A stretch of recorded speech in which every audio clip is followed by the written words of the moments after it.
Assalamualaikum warahmatullahi wabarakatuh. Waalaikumsalam warahmatullahi wabarakatuh. Waalaikumsalam warahmatullahi wabarakatuh. Selamat malam, salam sejahtera dan salam hangat untuk kita semua. Yang terhormat, founder komunitas Ma'had Darul Hijrah, Kak Bintu Hafiz. Yang kami hormati, founder Majelis Taklim Ar-Rasyid, Kak Intan Safani. Yang kami hormati, narasumber hebat kita, mahasiswa internasional di Turki, Kak Muhammad Antonio Saidina. Selanjutnya, yang kami hormati Ustadz Ibnan Mutakin selaku tilawah pada malam hari ini. Yang kami hormati Kak Salwa sebagai Duta Dakwah Indonesia, serta seluruh jajaran pengurus komunitas Ma'had Darul Hijrah dan Majelis Taklim Ar-Rasyid, juga seluruh peserta webinar pendidikan 2026 yang telah bersemangat hadir pada malam hari ini. Alhamdulillahirrabbilalamin, marilah kita panjatkan puji dan syukur kehadirat Allah Subhanahu wa Ta'ala. Karena atas rahmat dan izinnya, kita dapat berkumpul dalam keadaan sehat walafiat di ruang virtual ini. Pada malam hari ini, kita akan bersama-sama menimba ilmu dalam acara Live as an International Student in Turkey, Tips, Perjuangan, and Real Experience Kuliah di Turki.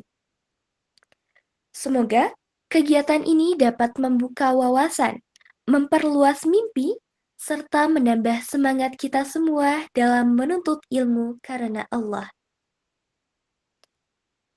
Sebelum memasuki sesi berikutnya, perkenankan saya Nabila Az-Zahra selaku Master of Ceremony untuk membacakan susunan acara pada malam hari ini. Pertama, pembukaan oleh MC. 2. Tilawah Al-Quran. 3. Sambutan dari pihak penyelenggara. 4. Ta'aruf narasumber atau perkenalan permateri. Kelima, sesi pemaparan materi oleh narasumber. 6. Sesi tanya jawab. Dan ketujuh, closing statement serta dokumentasi. Dan yang terakhir, penutupan. Semoga seluruh rangkaian acara dapat berjalan dengan lancar hingga akhir nanti. Untuk membuka acara pada malam hari ini, marilah kita buka dengan mendengarkan ayat suci Al-Quran yang akan disampaikan oleh Ustadz Ibnan Mutakin. Kepada Ustadz Ibnan Mutakin, kami persilahkan.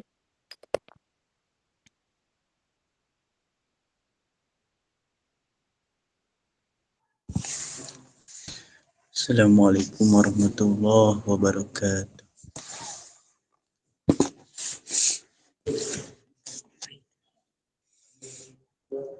A'udzu billahi minasy syaithanir rajim.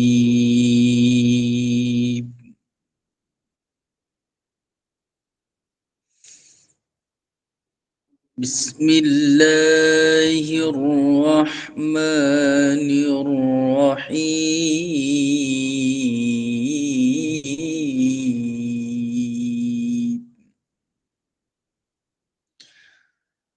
Alam tara ila rabbika kayfa madda dhil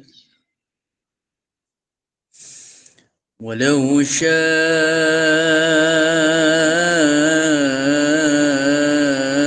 لجعله ساكنا ثم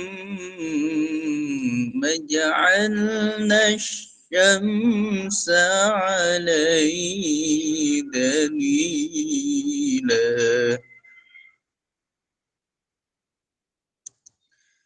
ثم قبضناه إلينا قبضا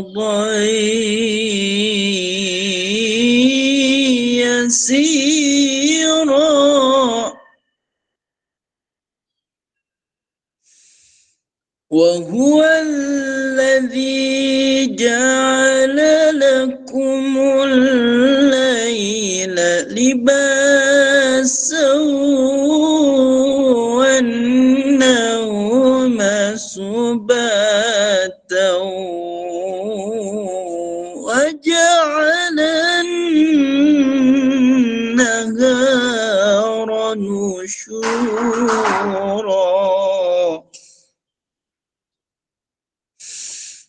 وهو الذي أرسل الرياح بشرا بين يدي رحمته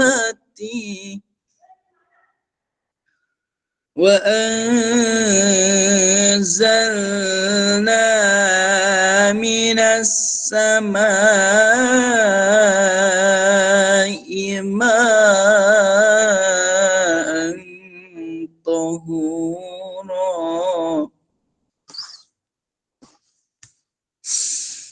لنحيي به بلدة ميتا ونسقيه مما خلقنا أنعاما وأناسيا كثيرا ولقد صرفناه بينهم ليذكروا فأبى أكثر الناس إلا كفورا ولقد صرفناه بينهم ليذكروا فأبى أكثر الناس إلا كفورا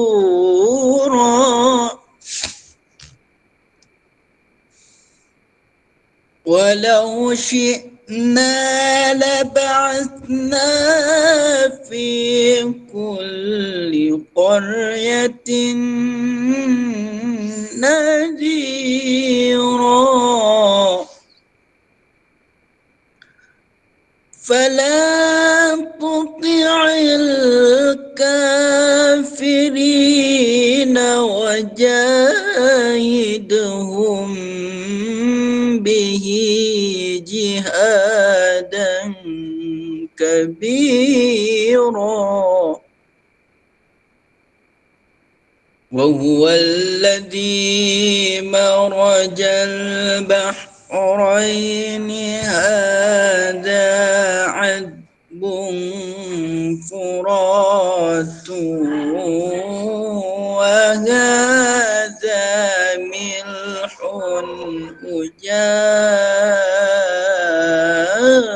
أجاج وجعل بينهما برزخا وحجرا محجورا وهو الذي خلق من الماء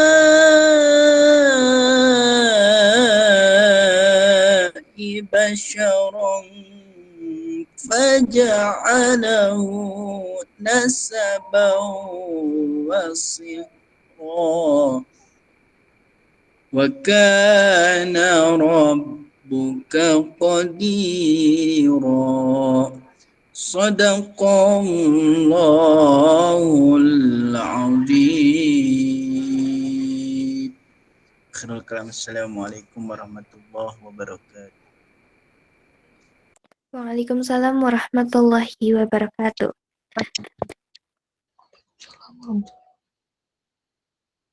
Masya Allah, terima kasih banyak kepada Ustadz Ibnan Mutakin atas lantunan ayat suci Al-Quran yang telah dibacakan. Semoga ayat-ayat yang kita dengarkan malam hari ini membawa keberkahan serta menambah semangat kita dalam menuntut ilmu. Baiklah, kita akan memasuki agenda berikutnya, yaitu sambutan yang akan disampaikan oleh Kak Salwa selaku Duta Dakwah Indonesia. Kepada Kak Salwa, kami persilahkan.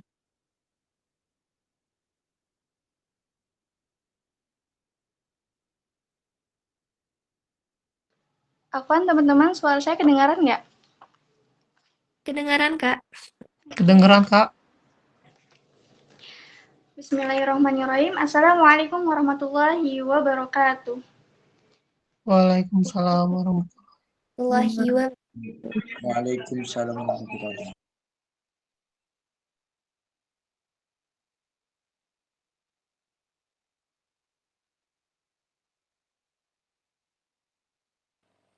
Kak, tidak kedengaran suaranya. Afwan, Kak, suaranya tidak terdengar.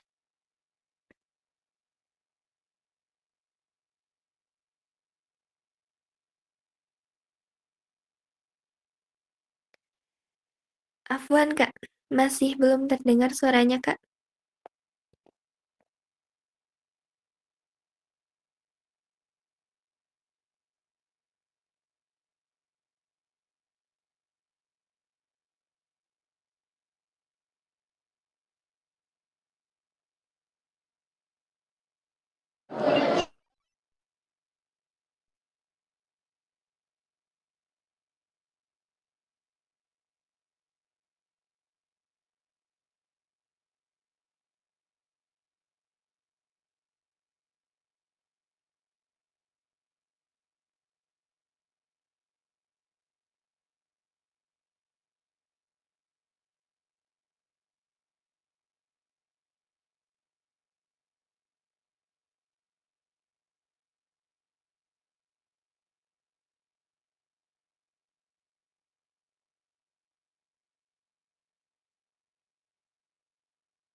Baik, sepertinya Masih kedengaran nggak, Kak?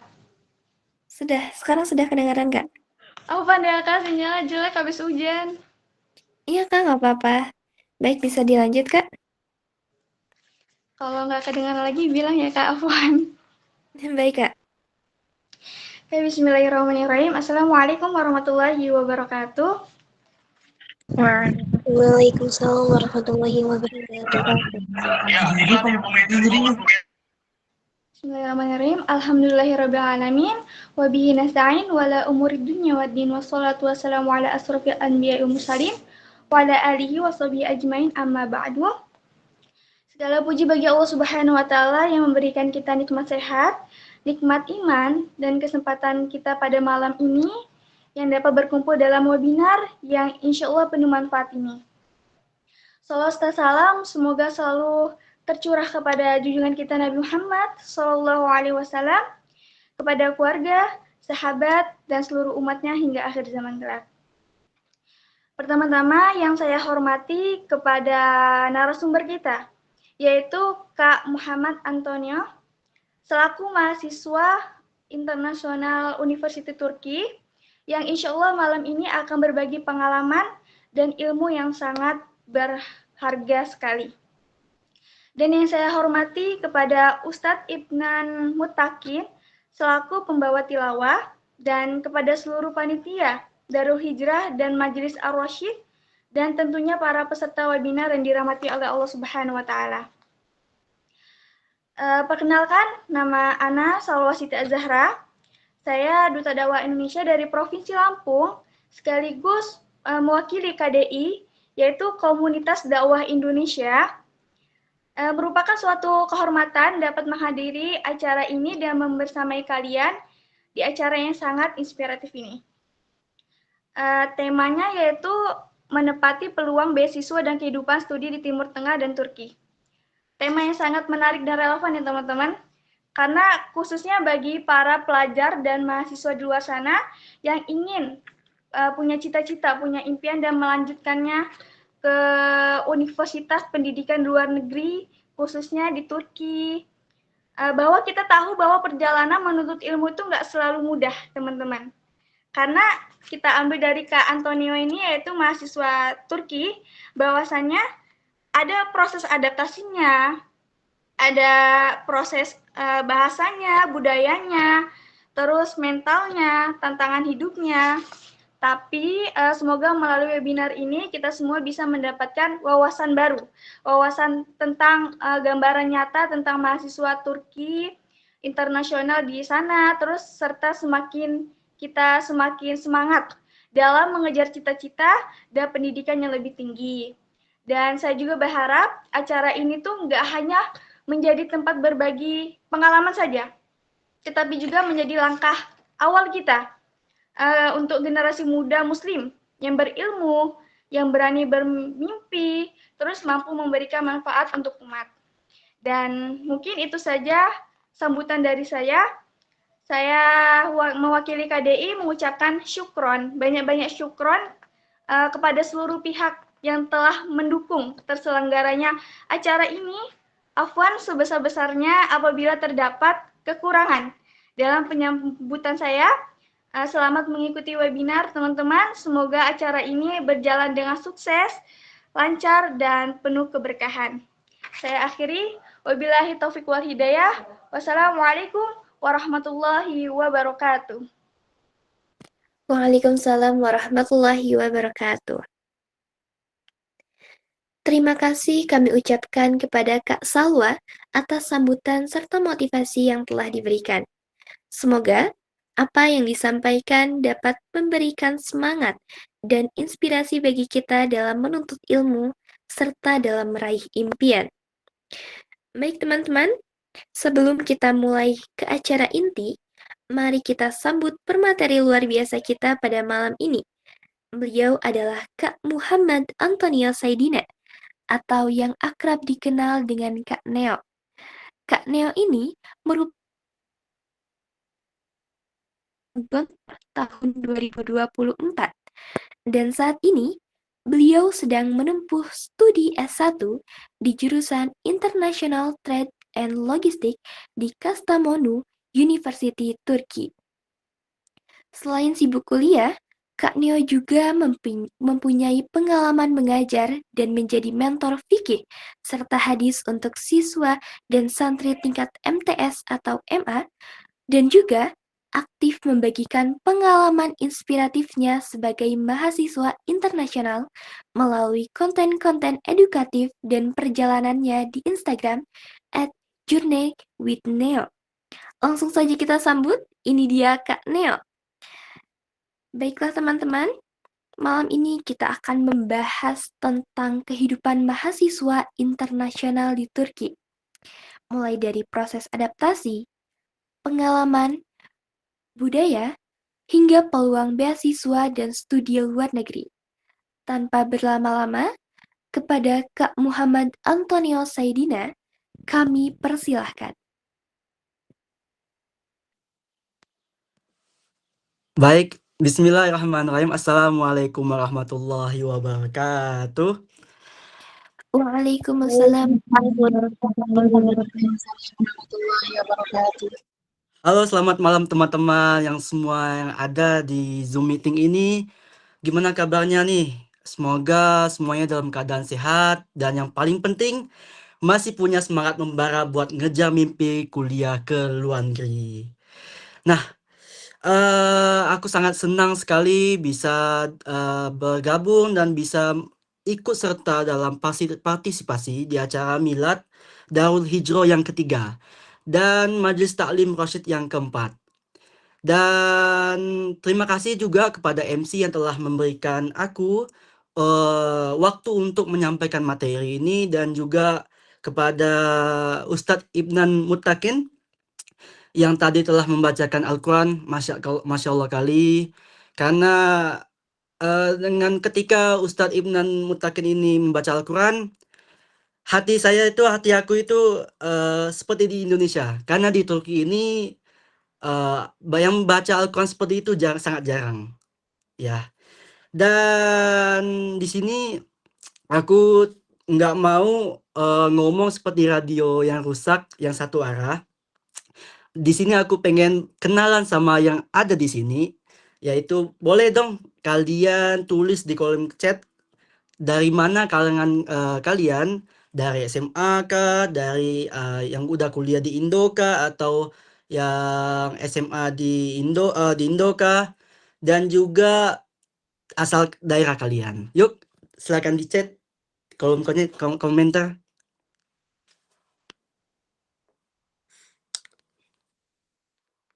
Wah, Kak Firdaus Al-Qadri S1 OMJ. Wah, Kak Tini di Lombok, Kak Dea di Bandung. Wah, yang dari Pondok juga nih, SMA Pondok Iman Syafi'i. Jogja, Yogyakarta, Bogor, Jawa, Medan, Samarinda S1 PAI, NTB ada yang di Sukoharjo, UIN Malang. Wah, Masya Allah banyak. Wah, yang dari Gontor juga. Masya Allah. Nah, semua itu ada dari Sabang sampai Merauke, ada yang dari Pondok, ada yang dari SMA, bahkan ada yang udah kuliah di Indo ya. Nah, kenapa sih aku menanyakan latar kalian? Karena beberapa tahun yang lalu aku juga sama didik kalian, yang dimana itu pusing untuk nyari informasinya, bolak-balik cari di Google, cari di sini. Nah, pada kali ini aku tidak mau hal itu terjadi pada kalian. Aku di sini akan membahas tuntas dari gimana sih culture shock-nya ketika nyampe di sini, dari persiapan di Indonesia, dan bahkan budaya-budaya di sini yang akan aku ceritakan. Nah, apakah kalian sudah siap semuanya? Jika sudah siap, ketik di kolom chat. Siap-siap gitu. Ya, seru gitu. Siap, Kak, siap gitu. Siap, insya Allah siap. Oke. Kepada operator apakah udah ada ininya, materinya?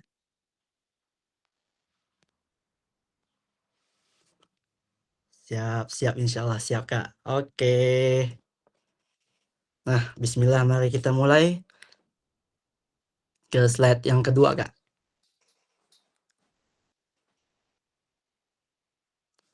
Nah, teman-teman, tak kenal maka tak aruf. Jadi di slide kedua ini izinkan aku buat ngenalin diri secara resmi kepada kalian semua yang ada di Zoom ini.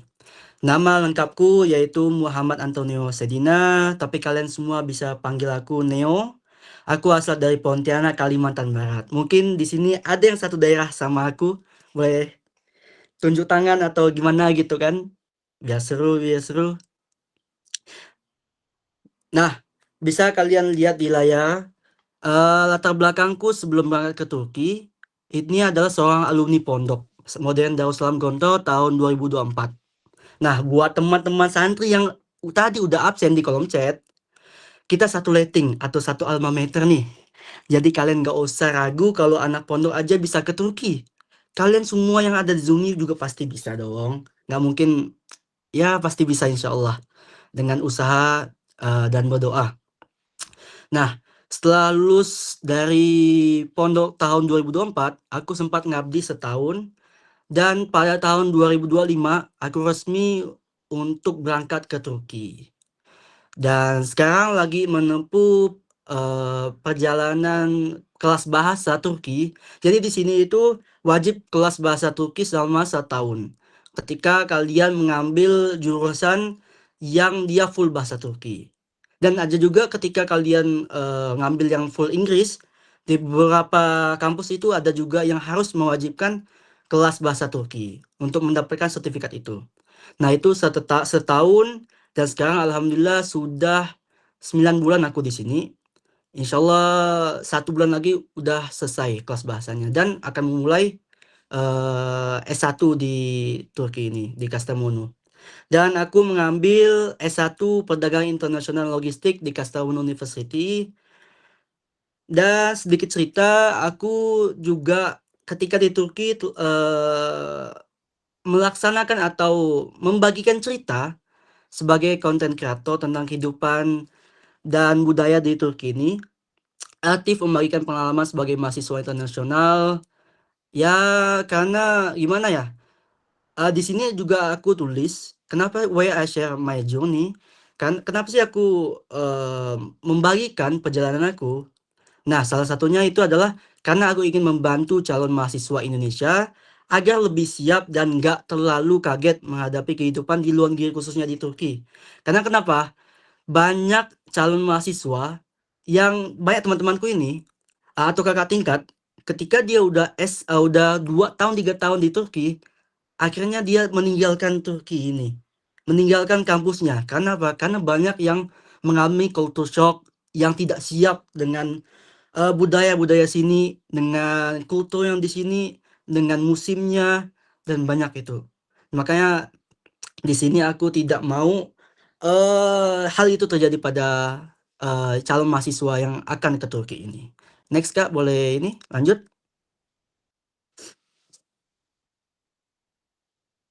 Nah, teman-teman, coba bayangkan posisi aku saat itu. Aku lagi di Gontor. Jadi waktu itu hari Jumat, hari liburnya anak pondok, biasalah ritual anak pondok itu ketika hari Jumat ada yang nyuci baju, mungkin ada yang main-main gitu kan. Tapi kalau aku biasanya itu nelpon. Sempat menyempatkan diri untuk menelpon keluarga di rumah gitu kan. Nah, waktu aku nelpon pada nenekku, omaku yaitu oma. Nah, omaku bilang gini, "Neo, bulan depan kamu umroh ya sama keluarga." Bayangkan, saat itu aku speechless banget. Kenapa? Karena tiba-tiba dapat panggilan umroh yang dulu pernah aku doakan lah pada saat itu. Nah, singkat cerita, pada Oktober tahun 2022, itu aku terbang dari Pontianak ke Jakarta. Terus transit ke Turki sebelum menuju ke Tanah Suci. Di pesawat itu otak santriku itu memikirkan gini, membayangkan, Turki ini pasti seperti kayak di kitab tarikh Islam, sejarah Islam, yang dimana seperti Timur Tengah dan Islamnya kuat lah dan syar'i gitu kan. Itu di otakku yang dibayangkan aku. Nah, pas nyampe di Istanbul, boom, ekspektasi aku itu seperti Ottoman itu, hancur lebur. Pas ekspektasi aku nyampe di Istanbul, hancur lebur. Kenapa? Karena aku kaget. Yang si anak pondok ini mengira akan Turki itu adalah Islam yang kuat. Ternyata pas aku nyampe di sana, banyak cewek-cewek yang hijabnya itu modis dan ada yang tidak pakai hijab. Serta yang bikin aku kagetnya lagi,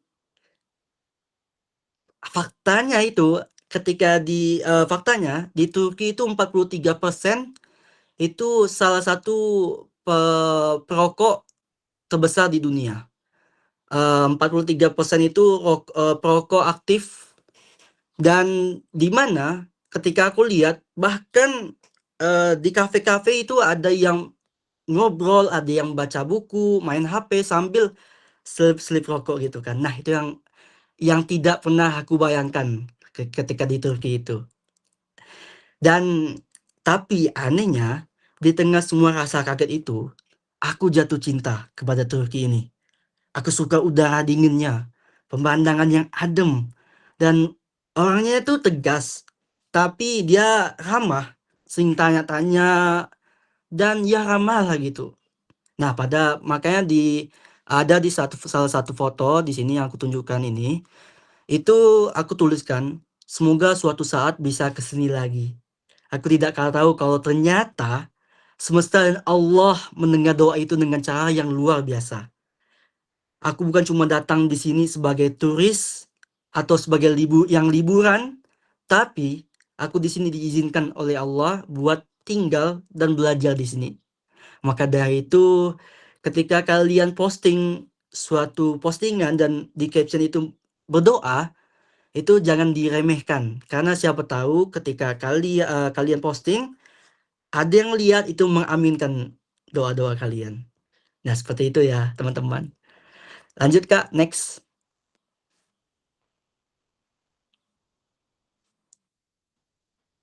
Betul, betul, Kak. Tidak mungkin jika Allah jika Allah menghendaki menjadi mudah. Betul, Kak, betul sangat sekali. Dan teman-teman, pada tahun 2026 ini, dari tahun 2025 sampai 2026 ini, itu pas tahun yang 2022 itu adalah apa yang aku lihat di permukaan saat pertama kali datang sebagai turis 3 hari.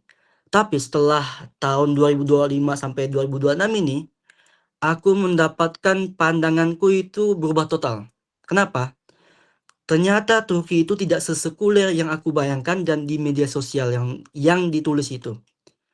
Di sini di balik modernisasinya, denyut nadi Islam itu negara ini masih kuat banget lah istilahnya. Aku belajar banyak bahwa di Turki itu ada gerakan keagamaan yang besar untuk menjaga para pemuda-pemudinya itu untuk tetap kuat pada Islamnya.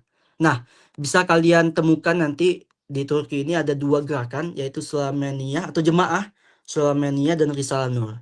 Mungkin bukan hanya di seluruh Turki, ini juga di seluruh dunia ya. Karena Sulaimania itu sudah ada di Indonesia. Mungkin kalian sudah ada yang ketahui. Dan Risalah Nur juga ada di Indonesia. Itu di Ciputat sama di Balikpapan kalau nggak salah. Itu ada itu. Nah, aku karena ketika di Indonesia aku juga sering-sering ikut jemaah-jemaah seperti ini. Wah, ketika mengikuti Risalah Nur, jemaah-jemaah seperti ini, hatiku seperti kembali lagi ke Indonesia. Dengan kalau misalnya bahasa Indonesianya abang-abang yang orang Turki ini membimbing kita untuk mendekatkan diri kepada Islam lagi. Jadi itu banyak program-program, banyak asrama-asrama yang diperuntukkan untuk pemuda-pemudi seperti kita ini. Gitu ya. Jadi pandanganku ini berubah total. Dari yang dulu yang mengira memang sesekuler itu, ternyata masih ada loh jemaah-jemaah atau gerakan-gerakan yang masih kuat kental akan Islamnya gitu ya. Boleh next, Kak?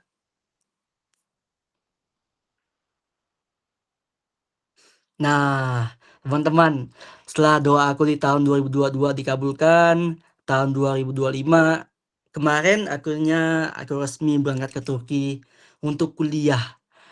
Karena aku pakai jasa agen full, di pikiran aku saat itu, wah, aman nih. Pasti karena pakai agen 24 jam pasti sama agen terus lah. Dari pendaftaran, pas udah di Turki, diberes lah. Pokok tinggal jadilah gitu kan. Tahu jadilah. Tapi begitu mendapatkan kaki di Kastamonu, welcome to reality Neo. Di sini aku baru tahu satu fakta bahwasannya agen itu tidak menemani kita 24 jam atau sampailah di Kastamonu ini.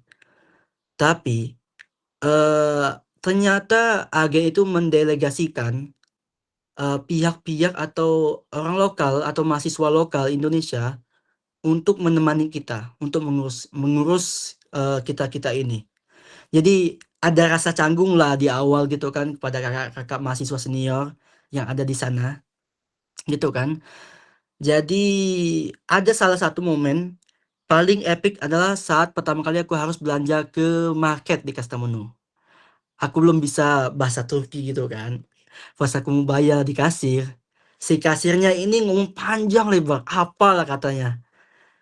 Nah, ada salah satu momen, jadi di pikiranku ini, ya udahlah, karena aku nggak paham pakai bahasa Turki, aku mengeluarkan duit paling gede di situ, 200 lira. Itu udah paling gede. Si kasir ini senyum-senyum, dia mungkin tahu kali kalau aku ini masih mahasiswa baru kan. Karena dia di bulan-bulan itu tuh masih masih bulan-bulannya mahasiswa baru gitu datang. Mungkin udah tahu kali kan, udah sebelum-sebelumnya udah ini kali apa namanya, banyak mahasiswa yang datang ke market itu gitu kan. Nah, di poin ini nih,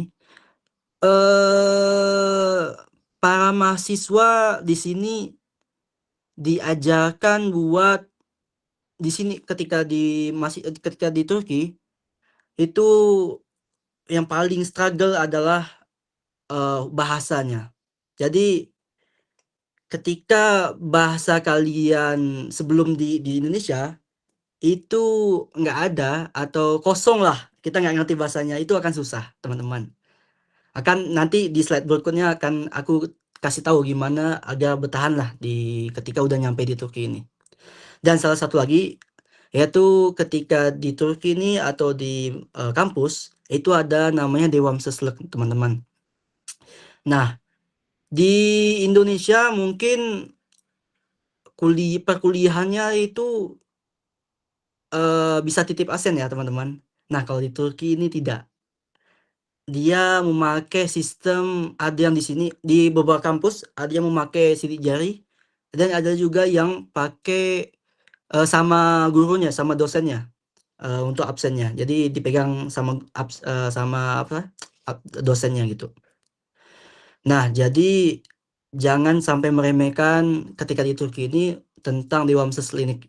Jika Dewan Seslinik ini atau ketidakhadiran banyak, maka kalian bisa ketinggalan mata kuliah itu. Nah, kalau udah ketinggalan, akhirnya bukan 5 tahun kita kuliah, bisa jadi 6 tahun, bisa jadi 7 tahun kita. Bahkan ada yang 8 tahun di sini. Nah, itu dia teman-teman. Boleh Kak, slide selanjutnya. Nah, setelah urusan apartemen beres, aku kan sebelumnya tadi itu ada nunjuk tentang apartemen. Nah, ketika sama agen itu diurus apartemen, aku mulailah pada minggu pertama masuk kelas bahasa. Di sini namanya Tomer. Tomer itu kayak nama apa namanya, suatu nama lah untuk kelas persiapan bahasa Turki, nama Tomer. Nah, pas minggu-minggu pertama itu mengalami culture shock, yang dimana gurunya itu bukan guru-guru asing, tapi guru orang Turkinya langsung, natifnya langsung. Jadi ketika minggu-minggu pertama aku mulai masuk, itu apa yang diomong itu mental, nggak ngerti sama sekali teman-teman. Makanya sama teman-temanku Indonesia juga sama. Pokok so asik aja sama sama guru-guru yang di sana. Dia ngomong ini, kita jawab apalah. Pokok isyarat juga digunakan di sana. Nah, itu salah satu culture shock lah. Di Turki ini, wah ada juga yang bilang guzel-guzel. Mantap ya. Sudah ada yang tahu bahasa Turkinya. Nah, untuk kedua, logika bahasa Turki yang kebalik. Di sini ketika aku mulai minggu ketiga ya. Minggu 3 tuh udah mulai lah masuk grammar-grammarnya, udah masuk tata bahasanya. Itu pusing sekali teman-teman. Karena kenapa? Karena bahasa Turki itu yang baru aku tahu ketika di sini itu beda sama bahasa Inggris maupun bahasa Indonesia. Contohnya ya, ben pazarına gidiyorum. Kalau misalnya bahasa Indonesia, aku pergi ke pasaran. Nah, kalau di Turki itu kata kerja itu diakhirkan. Jadi kalau misal dalam bahasa Turki kita bahasa Indonesia kan ya, ben aku, pazarına itu ke pasar, gidiyorum pergi. Jadi aku ke pasar pergi. Jadi kan kebalik-balik gitu. Nah, itu yang kayak gimana ya? Ketika sampai saat ini pun aku masih kebingungan juga sih sebenarnya. Tapi sampai sekarang ini udah kebiasa lah dengan bahasa Turki gitu kan.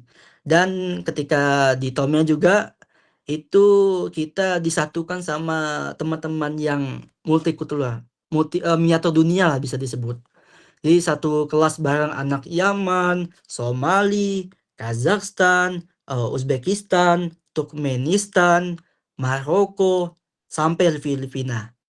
Nah, di Kastamonu juga itu untuk mahasiswa Malaysia itu nggak ada. Nggak tahu kenapa kok bisa nggak ada. Gitu kan. Dan fun fact-nya kepada orang Filipina dan bahasanya itu adalah kita itu sering disamakan sama orang Filipina. Misal ada orang Turki nih, pasti mengira orang Filipina tuh orang Indonesia. Atau kebalikannya, pasti mereka mengira itu kita itu orang Filipina. Karena mukanya itu mirip-mirip 100% mirip banget. Asli, betul teman-teman. Jadi, dan aku juga ketika di kelas, kan ada teman orang Filipina nih, aku belum tahu kan sebelumnya. Nah, dia duduk di sampingku. Iya, di sampingku. Terus aku bilang, "Bang, dia nggak nyaut teman-teman." Terus pas aku bilang pakai bahasa Inggris nih kan, "Are you Indonesian?" Terus dia jawab, I'm not Indonesia, I'm from Filipina." Di saat itu aku malu banget teman-teman. Karena ya gimana kayak salah panggil orang gitu kan, dikira orang Indonesia. Dan ketika yang teman sebangku ini, aku sempatlah ngobrol-ngobrol. Dan fun fact-nya teman-teman, bahasa Indonesia dan bahasa Tagalog itu atau bahasa Filipina itu hampir mirip. Jadi ketika orang Filipina nih ngobrol sama orang Filipina, ada kayak kok bahasa nih kayak nggak asing ya gitu kan, kayak kenal gitu kan. Terus aku tanya, there is aku what is meaning aku gitu kan. Terus aku me, oh, oh, kayak gimana gitu kan, ya mahal kita itu mahal itu beda lagi kalau mahal kita. Nah kalau salah satunya itu adalah aku, ikau itu kau atau kamu. Terus fun fact-nya adalah balik, itu juga bahasa Filipina ya atau bahasa Tagalognya balik gitu sama. Langit juga sama, langit. Jadi kalau misalnya ketemu sama orang Filipina ya nanti asikin aja kayak kita sok-sok tahu bahasa mereka gitu kan. Ya gitulah dia. Lanjut, boleh Kak?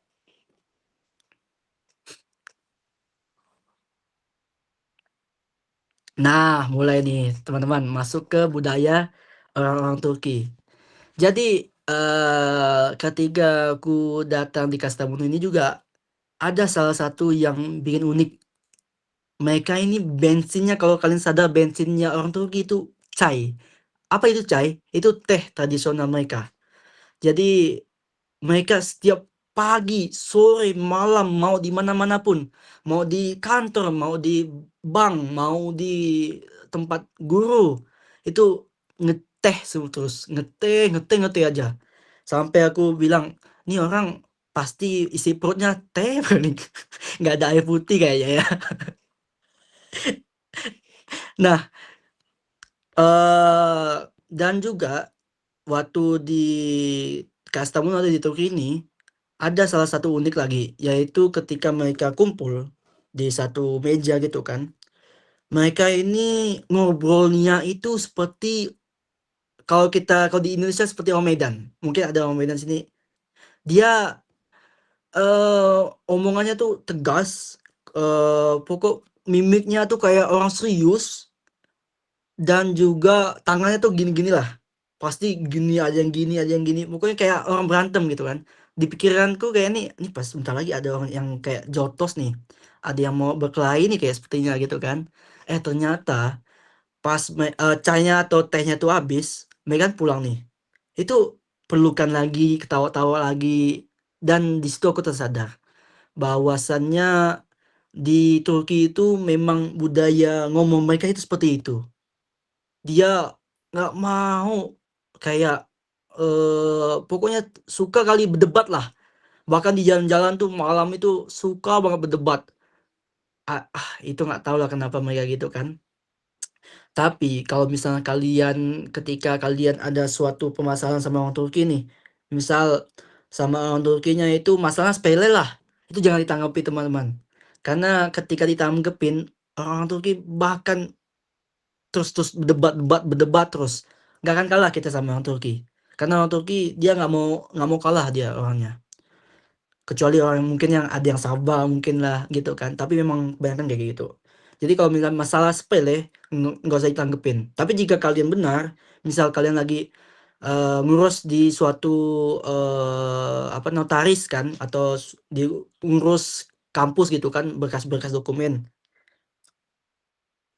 Kenapa tuh punya teman warlock, Kak? Nah, ketika kalian lagi ngurus, misal kalian nih benar nih, nah itu boleh didebatkan.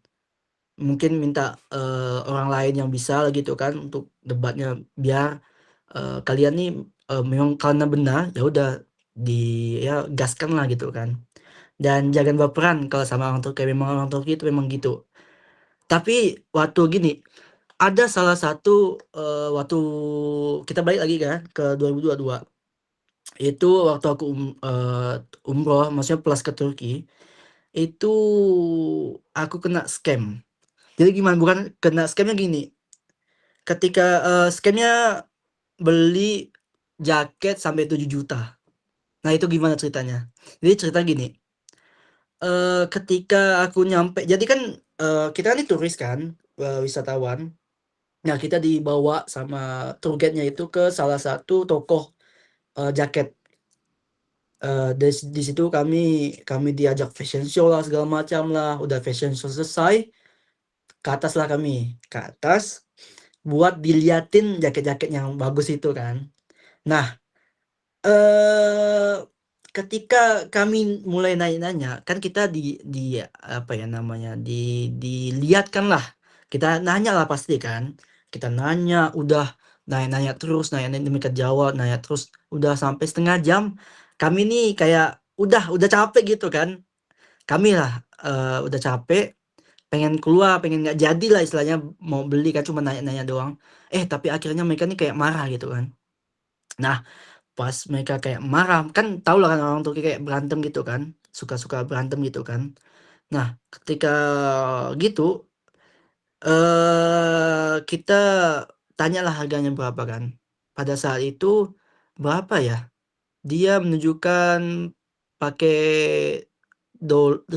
lira waktu itu lira. Kan kita nggak tahu kan lira berapa waktu itu kan.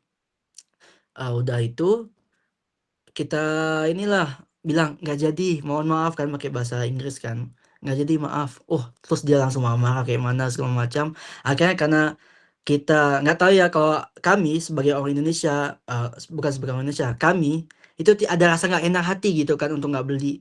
Akhirnya kita belilah dengan terpaksa gitu kan. Nah, pas udah beli sebenarnya aku juga kayak agak nyesel sih kenapa beli gitu kan. Pas udah beli, kami lihat harganya, kami cek di konversi uang, harganya 7 juta teman-teman. Di situ aku nyesel banget kenapa aku bisa beli. Di situ aku tersadar bahwasanya ketika kita karena kulturnya orang kayak gitu jadinya mau berhadapan tuh kita kan beda ya, kita orangnya lembut kan, mereka orang tegas gitu kan, makanya harus ada tegas-tegasan lah. Kalau misal kalian lagi di Turki nih, mungkin lagi umroh kah atau apa, pasti harus tegas sama orang Turki. Kadang orang Turki itu suka maksa-maksa kepada kita gitu kan. Ya gitulah. Boleh next, Kak. Nah, di sini aku ingin membagikan tips sebelum berangkat ke Turki nih, survival guide, menguasai medan sebelum berangkat. Jadi ada 4. Ya, yang pertama adalah bahasa adalah kunci. Jadi jangan kosongan, minimal kuasai angka dan kalimat translation sebelum tomnya dimulai. Kalau dibilang, Kak, apa sih satu hal yang bikin kamu nyesal ketika udah sampai di Turki? Yaitu adalah bahasa. Kenapa aku dulu selama setahun ngabdi itu nggak belajar bahasa Turki dengan sebetul-betulnya. Karena kenapa? Karena ketika kalian kosongan di Turki atau baru belajar bahasa Turki di Turki, akan susah teman-teman. Gimana ya, kayak mau ngobrol sama orang lokal, itu ngobrolnya tuh bukan kayak kumur-kumur lah mereka ngomong. Jadinya apa yang diomongin kita, padahal kita udah tahu nih bahasa Turki nih, Cuma masih aja sama kayak masih belum terlalu terbiasa lah gitu teman-teman. Dan pada saat itu aku mikirnya, ah mending belajar di Turki biar sekalian bisa kan, biar terbiasa, biar terpaksa. Padahal nggak gitu juga teman-teman. Harus kalau bisa sebelum ke Indonesia, sebelum ke Turki, itu udah bisa menguasai lah minimal itu angka. Yang kalimat-kalimat sederhana lah. Biar kalian bisa survive dulu lah. Gitu kan. Yang kedua itu kemandirian finansial dan dokumen. Siapkan mental untuk antri di notaris dan di kampus karena di sini banyak mahasiswa asing jadinya pasti lama dan ramai. Siapkan mental teman-teman. Dan banyak dokumen yang sekiranya penting seperti ijazah, transkrip itu difotokopi, transkrip difotokopi, foto paspor difotokopi, foto visa difotokopi, pokoknya apa yang sekiranya penting itu difotokopi. Waktu sebelum aku ke Turki, aku fotokopi sebanyak 20 lembar. Karena kita nggak tahu apakah di daerah kalian apa nanti di Turki itu jarang apa banyak gak orang-orang yang toko-toko fotokopi. Jadi mending daripada repot kan, mending disiapin aja. Terus yang ketiga logistik dan kebutuhan pribadi. Bawa stok obat-obatan pribadi dari Indonesia yang cocok di badan karena kita nggak tahu kalau obat-obat yang di sini tuh cocok apa enggak. Mending kita bawa obat yang dari Indonesia yang sekiranya kita cocok gitu kan. Aku di sini bawa satu kantong plastik banyak, itu ada isinya obat mah, obat paracetamol, itu masih ada sampai sekarang. Alhamdulillah 9 bulan ini masih bertahan. Dan yang pastinya bumbu instan teman-teman. Di sini bumbunya itu sangat sedikit. Orang di sini tuh apa ya? Nah, bisa dibilang tuh rasanya asin semua.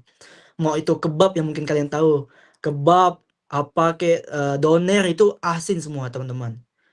Makanya bumbu instan itu penting banget. Banyakin lah. Mau misalnya rendang kah, nasi goreng kah, mungkin kah.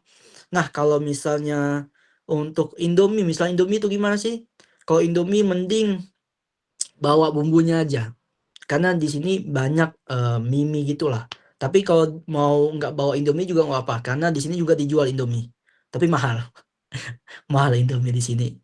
Satu Indomie itu sekitar 10.000 sekarang. Bayangin ketika kita makan Indomie 10.000. Ya Allah. Dan yang keempat itu adalah oh ya, dan sesuaikan pakaian dengan musim saat mendarat. Nah, sesuaikan pakaian kalian. Misal kalian lagi datangnya tuh November atau Oktober, Desember gitu kan, atau misal ya seperti itu musim-musim dingin, musim salju. Nah, bawa baju-baju yang kayak sekiranya hangat lah. Kalau bisa ada satu di Indonesia juga dijual itu namanya Long John. Nih aku tulis Long John itu baju dan celana untuk bahan dasarnya kita. Kayak ini bahan apa namanya, celana dalam kita baju dalam kita lah sama celana yang di dalam kita. Biar hangat gitu kan teman-teman. Dan nanti ya kita ini ya, untuk pertanyaan mungkin ada tanya jawab nanti kita. Dan keempat itu manajemen finansial awal. Jangan andalkan satu kartu ATM. Karena kenapa? Karena biasanya ATM di Indo ada yang error gitu kan. Pas error kita butuh duit, nah itu kita nggak bisa ngapa-ngapain. Makanya kalau bisa bawa 2 kartu ATM lah, dibagi duitnya. Misal bawa 10 juta, 5 jutanya di ATM ini, 5 juta di ATM ini gitu kan. Dan ya itu, boleh next Kak. Teman-teman, kalau di tadi slide 8 itu adalah sebelum ke Turki atau masih di Indonesia, sekarang bagaimana taktik bertahan lah hidup di luar kampus ini, di Turki ini. Jadi ada 3 poin, yaitu segitiga supermarket hemat. Jadi di sini itu banyak ditemukan 3 supermarket, yaitu BIM, Ayusbir, sama Shock. Nah, di sini nih biasanya banyak barang-barang atau bahan makanan yang diskon. Mungkin diskon akhir bulan, tuh biasa gede diskonnya. Biasanya yang aku sering beli itu telur 30 biji itu harganya 160 lira, bisa diskonnya itu 90 lira. Jadi diskonnya 50 lira lah, gede banget. Kalau 160 lira itu biasanya itu sekitar 60.000 lah. Iya, 140 sekarang 60.000. Iya, 60.000, 60.000. Mungkin kalau diskonnya bisa jadi 40.000 gitu. Terus yang kedua, pasar hari belanja lokal. Nah, kita sebagai orang Indonesia yang setiap harinya, setiap waktunya makan nasi, itu mending untuk beli beras itu jangan di 3 supermarket itu, karena mahal. Mending beli di pasar. Pasti di tempat kalian itu ada pasar-pasar yang biasanya hari Minggu atau hari pasar. Di hari Minggu itu banyak kayak buah dan sayur segar dan juga beras. Beras bisa dibandingkan jauh banget untuk beli beras dari supermarket ke pasar. 3, berasnya untuk yang aku beli biasanya itu sama. Enggak. Beda sih. Kalau di Turki itu beras biasanya tuh panjang, kayak nasi kebuli ya. Nasi apa sih yang orang Arab itu? Tapi kalau misalnya yang di pasar itu biasanya beras yang udah apa ya nama beras apa namanya? Kerak. Kalau udah dipatah-patahkan lah atau udah berasnya udah hancur gitulah. Jadi ya lebih murah gitu katanya. Ya, kayak nasi biryani, itu betul. Terus yang ketiga, etika transportasi kunci masak nasi. Nah, kalau kalian udah nyampe di Turki ini, jangan lupa untuk tanya kepada kakak kelas atau ke agennya itu tentang aturan tak tertulis saat naik bis. Jadi di bis lokal di Turki ini dia ada nomor.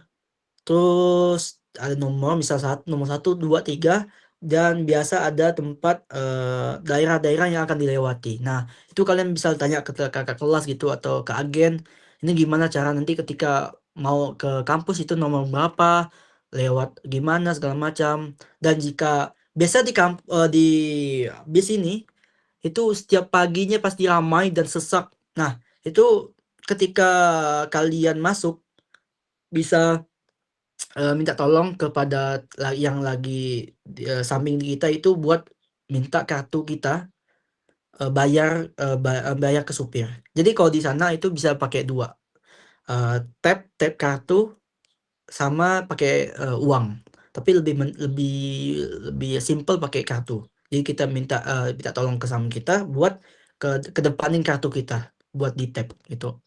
Dan kunci di sini itu adalah jangan lupa untuk ke sini bawa Magicom. Karena di sini nggak ada yang jual Magicom, nggak ada teman-teman. Jadi mending bawa Magicom, kalau bisa kalau bisa 2 gitu kan. Siapa tahu satunya nanti rusak bisa kepakai lagi gitu kan. Karena kebanyakan juga orang-orang yang udah rusak itu malah just tip dia. Bawa dari Indonesia, just tip, jasa titip gitu kan. Jadi mending bawa Magicom lah. Karena di sini orang Turki itu masak nasi, dia pakai ini, apa sih, panci ya? Panci yang gimana tuh ya? Yang dikukus, ya panci yang dikukus. Jadi berasnya dikukus gitu. Lanjut Kak. Nah, sebagai penutupan, ada 3 aturan emas untuk anak rantau di Turki ini.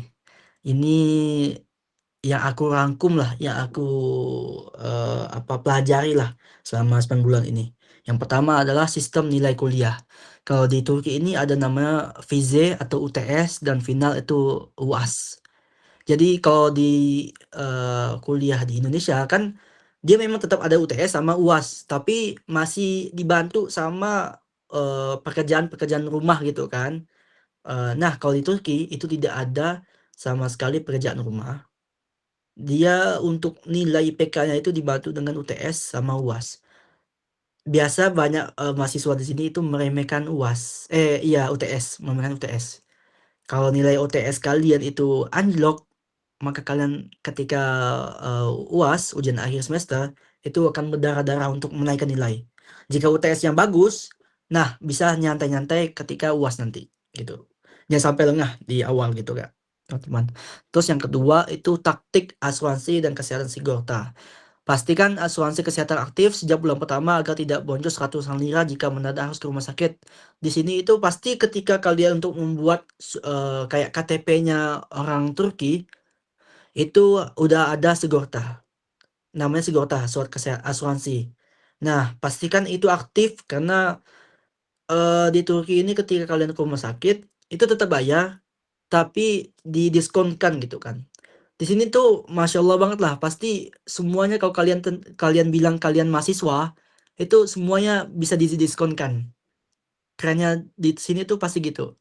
Misalnya kita beli bis gitu kan, beli bis, kita bilang kami mahasiswa gitu kan, pasti didiskonkan gitu. Jadi alhamdulillah kalau di sini tuh memang anak mahasiswa tuh diemaskan lah kalau bisa dibilang gitu. Terus ketiga, break the bubble, relasi internasional. Nah, ini dia teman-teman, yang aku kasih rahasia lah. Karena banyak orang Indonesia yang di sini itu circle-nya itu orang Indonesia aja. Makanya jadinya ketika kalian kelas bahasa itu malah nggak berkembang. Mending kalian misal sesama orang asing, mungkin berteman sama orang Afrika, Maroko, segala macam, itu tetap menggunakan bahasa Turki. Agar ketika kalian untuk ujian naik tingkat di Tomer nanti, itu lebih bagus nilainya, nggak akan ketinggalan gitu kan. Jangan cuma nongkrong sesama mahasiswa Indonesia, bawakan diri dengan mahasiswa lokal atau asing untuk mempercepat lancar bahasa dan info peluang kerja. Nah ini dia teman-teman, kadang kalau misalnya kita bertemu sama orang lokal, siapa tahu orang lokal itu ada channel buat kita bisa mendapat kerja. Dan satu lagi, kalau di sini biasanya itu namanya yas tatil atau musim liburan. Itu musim liburan di sini itu 4 tahun, maaf, maaf, 4 bulan. Jadi 4 bulan itu nggak ngapa-ngapain, liburan. Nah itu bisa dimanfaatkan buat kerja. Walaupun bisa dibilang kerjanya ilegal, tapi ya itu namanya kebanyakan orang mahasiswa di sini untuk mendapatkan duit atau membayar uang UKT-nya gitu teman-teman. Tapi memang lumrah sih kalau bisa dibilang banyak teman-teman orang Indonesia di sini yang kerja ketika musim panas gitu teman-teman. Next slide selanjutnya Kak. Terima kasih Tasyakur Ederim atas perhatiannya. Semoga ilmu yang tadi bisa bermanfaat. Kalau yang buruk bisa dibuang, kalau yang baik bisa diambil. Saya Muhammad Antonio Sadina atau Neo. Terima kasih. Wassalamualaikum warahmatullahi wabarakatuh. Saya kembalikan kepada MC. Waalaikumsalam warahmatullahi wabarakatuh. Masya Allah, luar biasa sekali pemaparan materi yang sangat bermanfaat dan penuh insight pada malam hari ini. Kini, kita memasuki sesi diskusi atau tanya jawab. Bagi teman-teman peserta yang ingin bertanya, silahkan menggunakan fitur raise hand untuk menyampaikan pertanyaan secara langsung atau dapat juga menuliskan pertanyaannya di kolom chat dengan format nama, asal, dan juga pertanyaan. Dengan ini, sesi tanya jawab saya buka. Izin bertanya, Kang. Boleh. Saya Kak, izinkan nama dan asal Kak. siap. Baik, perkenalkan nama saya Adrian Maulana Al-Fatafi, asal Sumedang. Oke. Kang mau izin bertanya, kalau di kuliah di Turki tuh biayanya berapa sih? Per semester ya, Kak? Ya, semester. Oke, baik. Langsung jawab, Kak, ini MC? Masih ada lagi. Oh, masih ada Kalau lagi? untuk Boleh. di Turkinya tuh berapa jurusan sih? Ada berapa jurusan? Terus pernah nggak mengikuti organisasi, misalnya kayak seminar gitu? Bukan seminar sih, kayak himpunan. Itu kayak gimana sih di Turki? Ya, terima kasih. Bisa langsung dijawab saja, Kak. Boleh. Oke, Kak Adrian Maulana dari Sumedang. Untuk yang pertama tadi tentang apa tadi, Kak? Tentang yang pertama? Yang biaya kuliah.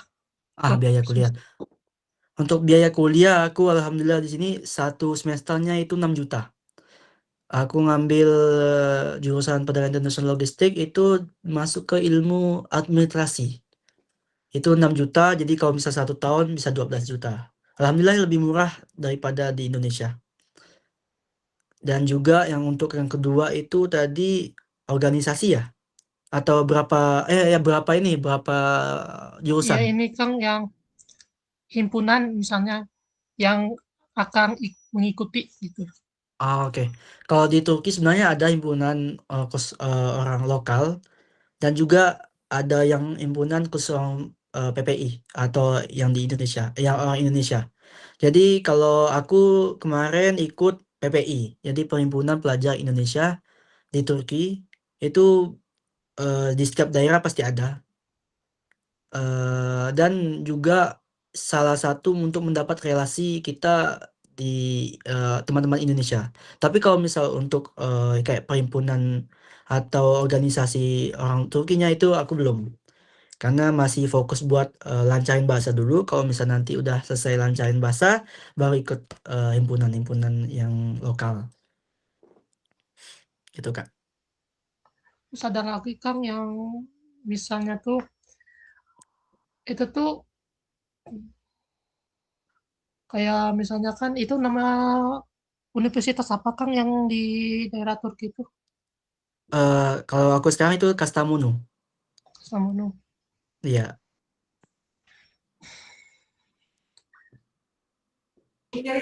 Baik, selanjutnya ada yang mau Kang bertanya. segitu aja kan. Ya, terima kasih atas Sama-sama, Kak.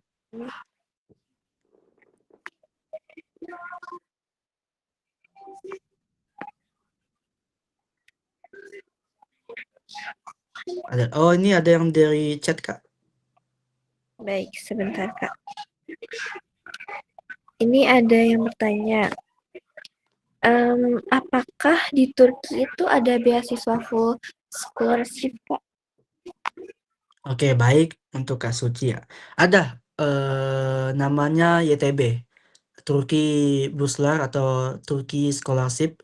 Jadi itu dari pemerintah program beasiswanya. Dia biasanya buka di bulan pertengahan Januari sampai Februari. Baru ada pendaftarannya. Dan juga biasanya yang harus kalian siapkan itu ada yang pertama berkas-berkas kayak ijazah, paspor dan lain-lain. Terus kedua itu LOE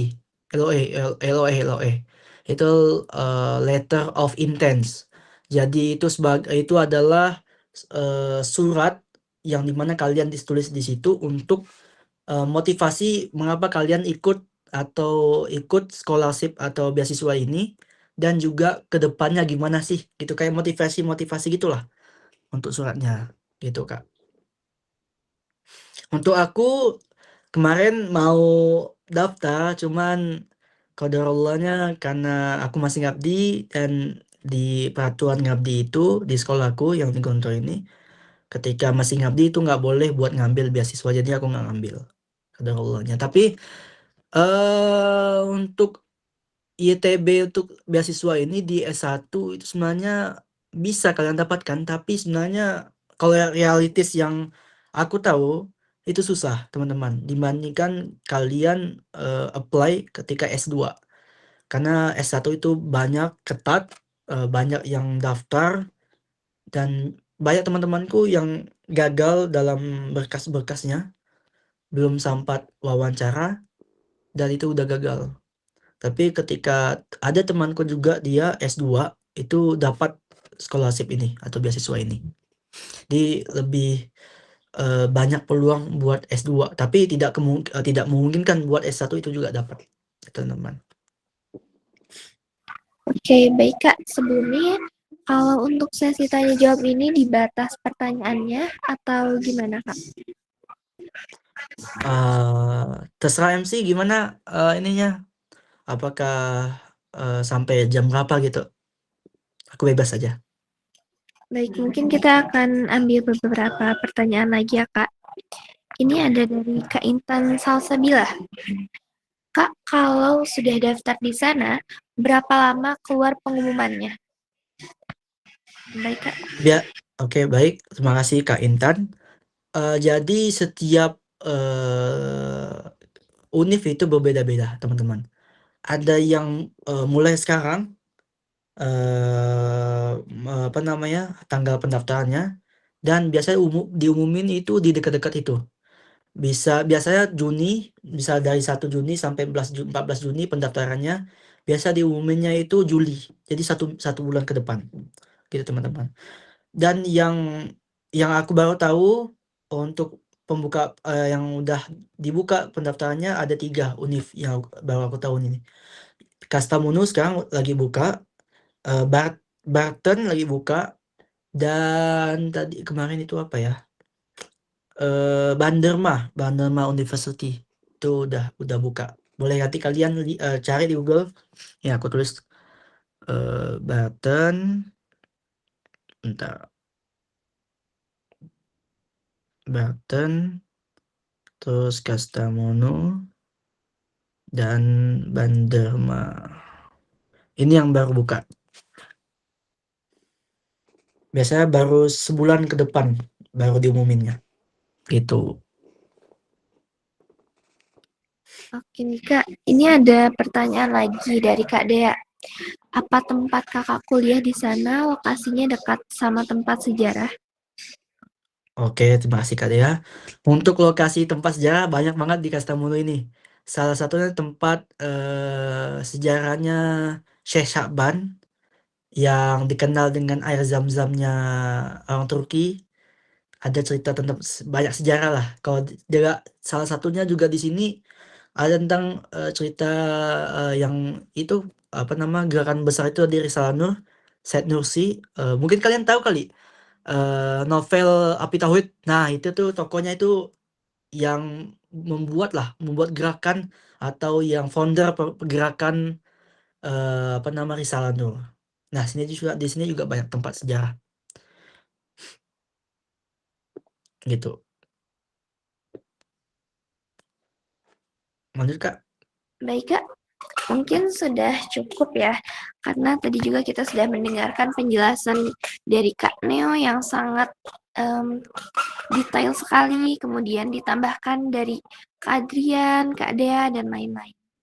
Baik, kita akan menginjak ke acara selanjutnya, yaitu sesi closing statement dari Kak Muhammad Antonio Saidina. Baik Kak, sebelum kita tutup acaranya, apakah Kak Neo berkenan untuk menyampaikan closing statement? Boleh Kak, boleh. Baik. Untuk teman-teman semua yang ada di sini, kesimpulan dari aku adalah kuliah di luar negeri itu bukan cuma soal pindah tempat tidur atau pindah kampus, teman-teman. Ini adalah tentang merombak total kapasitas diri kalian. Agen hanya membuka jalan, dan juga tapi kalian sendirilah yang memegang atas kendali itu untuk masa depan kalian di Turki ini. Dan terima kasih. Satu lagi, ketika ada teman-teman yang mau tanya-tanya lagi tentang kuliah di Turki, bisa chat DM aku di IG Juni with Neo. Di situ ada, nanti boleh di chat ya. Sampai ketemu di Turki. Teşekkür ederim. Dah, itu aja Kak. Oke, baik. Selanjutnya, kita akan melaksanakan sesi dokumentasi. Kepada seluruh peserta yang berkenan menyalakan kamera, dipersilahkan untuk on kamera dan menampilkan senyum serta pose terbaiknya. Mungkin melihat di sini kebanyakan tidak on kamera ya, tetapi tidak apa-apa. Sesi dokumentasi ini akan saya mulai. Baik, kepada Kak Neo dan teman-teman lain, boleh on cam-nya. Dalam hitungan ketiga, sesi dokumentasi akan dimulai ya Kak. 1, 2, 3. Oke, sekali lagi Kak. 1, 2, 3. Baik. Oke, kita langsung saja beralih ke acara selanjutnya. Alhamdulillahirrahmanirrahim, tidak terasa kita telah sampai di penghujung acara. Terima kasih yang sebesar-besarnya kami ucapkan kepada narasumber kita, Kak Muhammad Antonia Saidina, yang telah berbagi ilmu, pengalaman, dan motivasi yang sangat berharga pada malam hari ini. Terima kasih kepada seluruh panitia dari komunitas Ma'had Darul Hijrah dan Majelis Taklim Ar-Rasyid, serta seluruh peserta yang telah mengikuti acara dengan penuh antusias dari awal hingga akhir. Saya selaku Nabila Az-Zahra selaku Master of Ceremony memohon maaf apabila terdapat kesalahan dalam bertutur kata maupun kekurangan selama memandu jalannya acara. Semoga ilmu yang kita dapatkan malam hari ini menjadi manfaat serta langkah yang baik untuk meraih cita-cita terbaik kita. Wabillahi taufiq wal hidayah. Wassalamualaikum warahmatullahi wabarakatuh. Semangat semuanya teman-teman, semoga diterima di Universitas Turki ini. Izin pamit. Baik, terima kasih Kak Neo.